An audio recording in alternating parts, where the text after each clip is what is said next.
limb deficiencies, because of the bone cancers, because of the some other medical condition. Could be think about the crab legs. Okay, one of the athletes that we had in our teams, she doesn't have a really fully growth on the right side. So she has a severe atrophy, bone density is so low, and then she cannot fully extend. So like a hard leg, if she stands normally, she stands like this. Okay, so like she's just gonna walk like this. Okay, even if in UNKs you can probably see some person walk like that. Those are usually coming from some specific medical condition, like this. Okay, so if you specifically lost their limbs, okay, we have those short stature, so like they have some hormonal balance dysfunction or growth hormone dysfunctions and stuff. So like whenever they grow, bone grows from the both side, right? Do you guys remember? Okay. Okay, so one side doesn't move, growth appropriately, then but the other side is grow normally. So that means they postures like this. Okay, so and induce more bad scoliosis, having a specific length disc. We have a cerebral palsies, okay, all those type of stuff induce a different muscle tensions and stuff.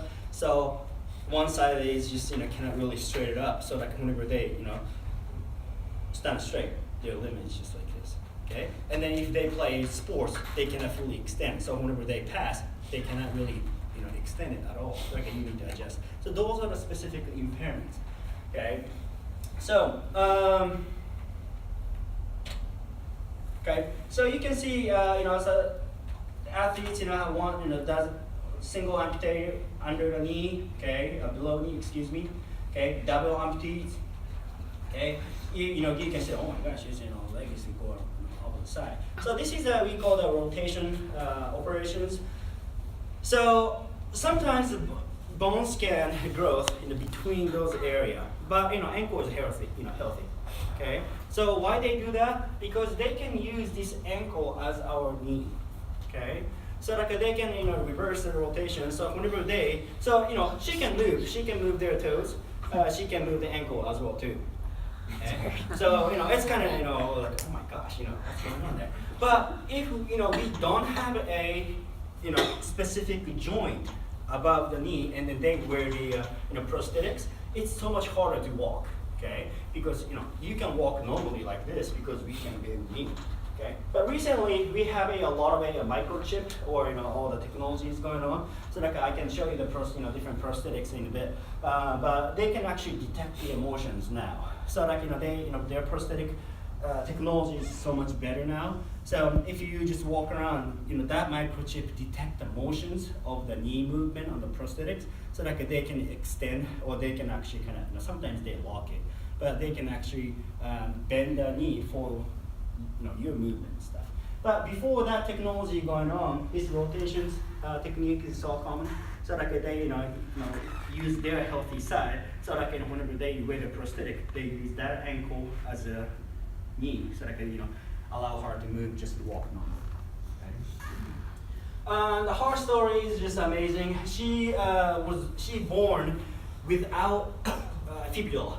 Okay, so like one of the bones in our lower extremities. That means that she does not have appropriate muscles and ankles. Okay, so she grows up. What's gonna be happen? She cannot move the ankle at all. Okay, so like she can push, but she cannot pull back. So what's gonna be happen? Whenever they walk, always dragging. Okay, that's a limit her movement or physical activities. So her parents decided to remove them all. Okay, so she's wearing a prosthetic since elementary school or younger than that, I believe. And then a couple of the athletes, had a similar story. They just born, without limbs. Okay, but amazing things is she's wearing those prosthetics so long. Okay, so she, her case, but this gentleman right here, Roderick, he also kind of similar situations, and he's wearing the prosthetic. He actually drive a manual car, stick shift. He actually feel a specific tensions on the car. How many of you guys drive a stick shift, all the crutches and stuff? He used crutches on the prosthetic side. And he can, so his sense, is so developed, so much better, and he can actually feel it in the prosthetic. So, just crazy. So my point of this is they have a lot of different uniqueness, okay, unique impairments. And then track athletes is probably you will see the most physical Paralympic sports you can see. And sitting volleyball probably the next physically active person. So what they do in the other sports participations besides this volleyball, they do pretty much the same stuff or more than you guys do actually. They play golf. They play the softball. You probably noticed this guy, right? Brent. He is a former captain in the men's sitting volleyball team. He's living in Omaha. Now he's a softball player, and then he traveled the world. And then this is a picture. That's whenever they went to the World Cup in Japan, the softball wheelchair tournament. This is one of the men's guy. He with a prosthetic, but they can jump. Okay, they play basketball. They can play the standing volleyball, and then they play just like normal. Okay, probably stronger than you guys because their upper extremities and the trunk is ridiculously strong. So.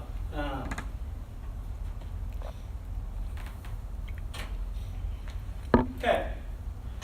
So as a medical person, okay, so I'm a trainer, so I need to, so I like to share.